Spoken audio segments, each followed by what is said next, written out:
Yeah, get all you shooters out there. Aussie Shooter here again, and I've got today's toilet paper. Here you go, September the 6th, 2013, the Telegraph. And today's story is one tough cat survives sickening arrow attack.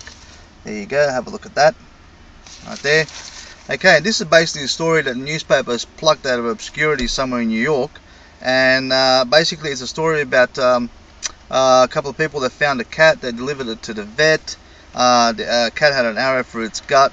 The vets performed 2 operations on the cat, and now the cat is okay. So basically the problem I have with this story, guys, it's more media machine hard at work to try and get the average person out there to associate cruelty with hunting.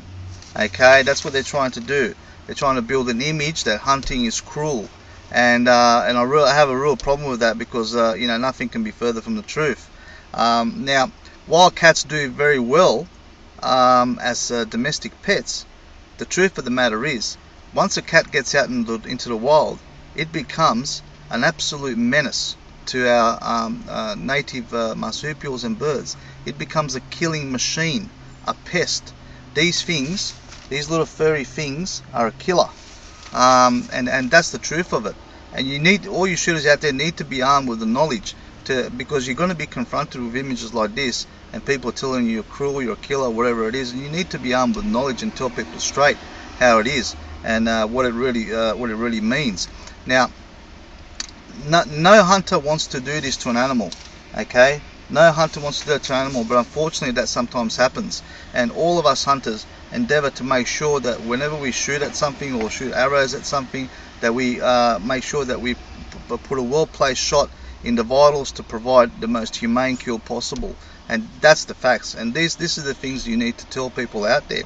So once again, the media machine very hard at work to demonize hunting, to make sure that a lot of the average person who doesn't know any better will associate hunting with cruelty, and that is just completely wrong.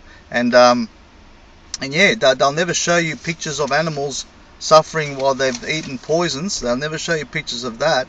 They'll never show what sort of cruelty is inflicted on animals, both feral and native, by all the poisons that are dropped in, you know, parks and forests and so on.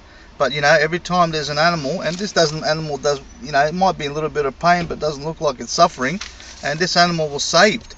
Now, there's no chance of saving an animal once it's swallowed poisons. It's finished, and it's going to die a horrible, horrific death. And that's the alternative that all these greenies and, you know, all these nature-loving, so-called nature-loving people are, you know, wanting to promote. So anyway, guys, be armed with the truth. Tell people how it is, and don't be scared to stand up for the facts, and they are the facts. So anyway, guys, Aussie Shooter here, signing out.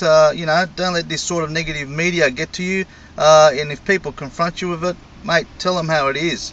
Tell them the truth. Tell them what's real, and tell them what the purpose of the story. Tell them the purpose of these stories, and what they're meant for. They're meant to create a negative image in your mind about hunting, and that's all it is. Anyway, guys, Aussie Shooter signing out. Always vote for the shooters, and I'll see you later.